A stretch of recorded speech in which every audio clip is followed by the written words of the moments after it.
Alright, so I'm going to be doing some draft profiles. I'm going to start with Tee Higgins here. Just, you know, that's a guy everybody should have heard of by now.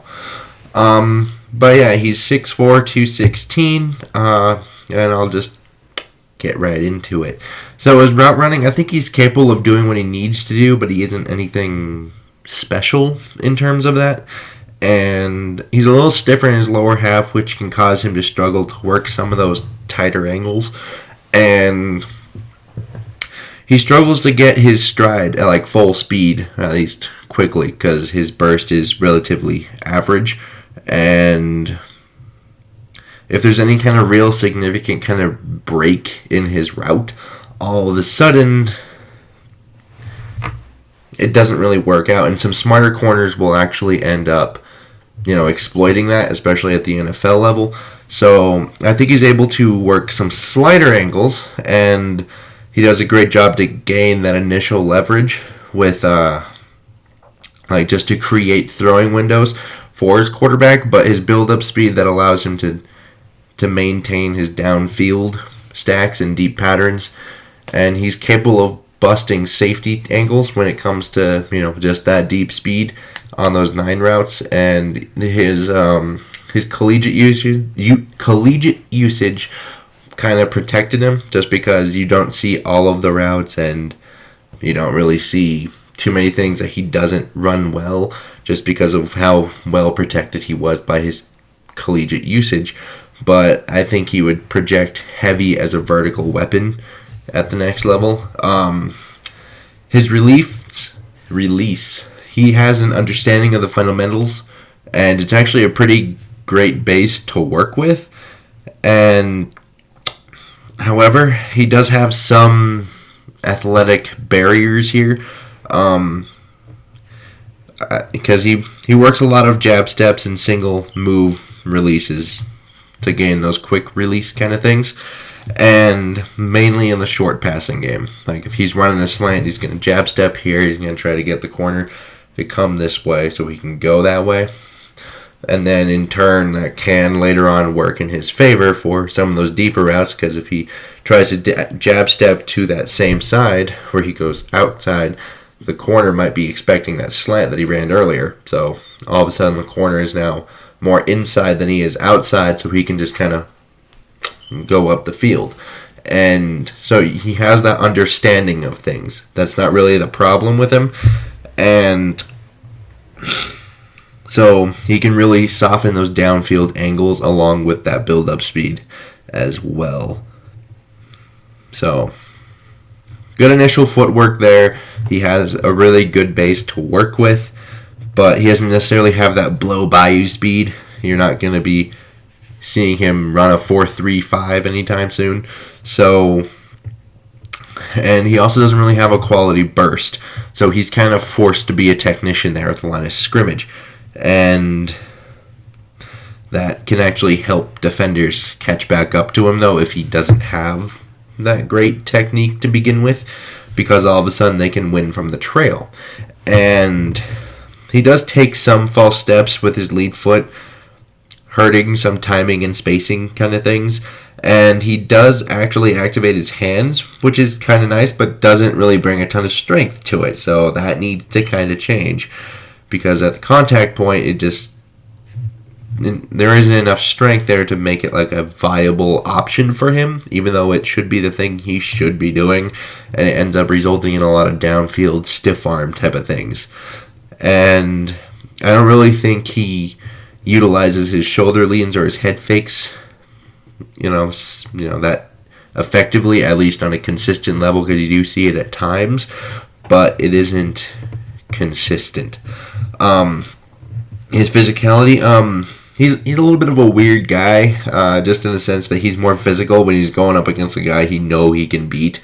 But if anyone were to challenge him to, be physical, all of a sudden he kind of shrinks and tries to finesse him, even though that's kind of not what he should be. And he has shown the ability to use his hands in length at the contact point, and to maintain and generate that separation. So I don't really get why this can happen sometimes, because he can get knocked off by aggressive press coverage, and he doesn't really break the opponent's contact if he is, getting ridden through the contact window. And he does have, I do throw this under the physicality mark, just because of what happens when you get airborne. He has a very good comfort level when going up for those 50-50 balls. And his hands, he catches nearly everything. So he's able to get, he can catch the ball away from his frame with, he's a very aggressive player when it comes to this. And he immediately secures the ball. He's able to maintain his grip on the ball at, extension, which is really good, because that's something that not all receivers can do. And he kind of protects it from being pried away from his opponents, which is really nice. And he has a great ability to secure it while falling to the ground, and has quick extensions in the short game, and will routinely make those catches kind of against his momentum, just where his body's going. So, like, if he has a slant kind of thrown behind him, it doesn't matter. He will likely still catch the ball. So his hands are amazing. That's probably one of his 2 or 3 best qualities about him, is just how well he catches the ball. Functional athleticism. So his traits kind of match his skills, which is nice, because that doesn't always happen. He has great length and size, along with the ability to attack the ball at its highest point. So he shows in quality elevation skills. His build-up speed does allow him to challenge off coverage and the outside, or to kind of gain a step or two on those safeties as they're trying to close in on some of those deeper downfield routes. And he does have some stiffness in his hips and knees that really does limit his route tree and his effectiveness after the catch, his kind of elusiveness kind of skills. So that's a bit of a problem. His burst is just kind of average at best. He's a bit lean for his frame and could struggle with some NFL physicality at times due to the lack of density. So run after the catch, as I mentioned before, it's limited by both athletic ability and his route tree. So he survives the contact at the catch point well, and then he immediately does transition to be a runner, which is good. That part's good, because he does get some extra yardage, but I wouldn't call him a candidate for like more of those underneath routes, like a hitch, or like a 5-yard in, or scheme touches where he's getting a jet sweep. I wouldn't really say he's that kind of guy. Since he does struggle to kind of make those quicker guys miss, and he doesn't really run with a ton of power, but his long speed does help him finish those big down the field plays. So like if you have him running a post, that downfield long speed does actually help that, because all of a sudden he may not be able to make someone miss in the open field to get 10 yards, but if you throw the ball 45 yards down the field, he can potentially outrun his one-on-one coverage for, a 55-yard touchdown. So his long speed helps that. His catch radius has a near effortless ability just to secure those off-target balls due to his just wide range, and he has really good body control and sideline awareness. So that really helps when he's in the air. He does flip his hips on underthrown deep balls, which that means he can attack smaller corners above the rim, which is kind of a high floor skill to me. And being able to survive the contact and ground really help finish those acrobatic catches he always has. Because you see players who can kind of go up and do that, and then the second they get touched, the ball is on the ground. So he can actually hold the ball through that, which is really good. His tracking and adjusting, he's very instinctual and aggressive. So because he can quickly find a path for those deeper throws down the field, and he positions himself for success, actually.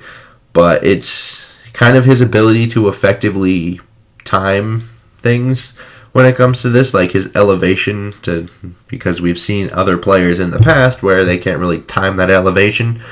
His is really, it's right there.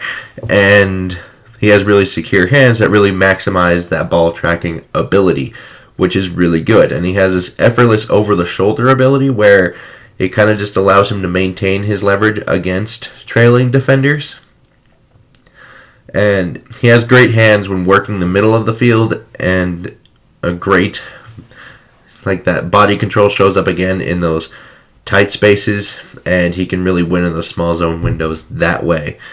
And run blocking, he isn't nothing of note there, I wouldn't think.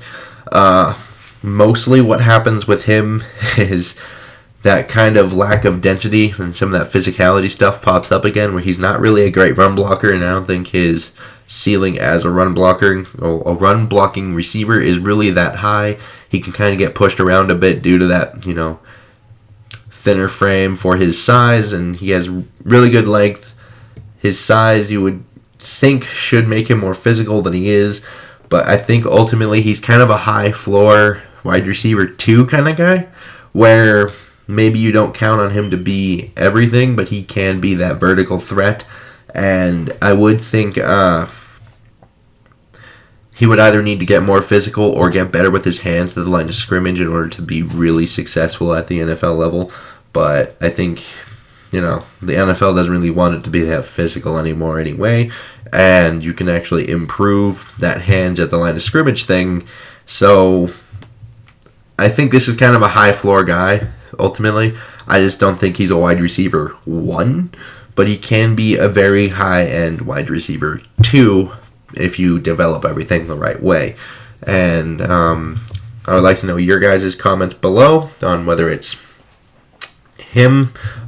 Maybe you want me to do somebody else for this. I will always take the suggestions. And until next time, I did y'all adieu.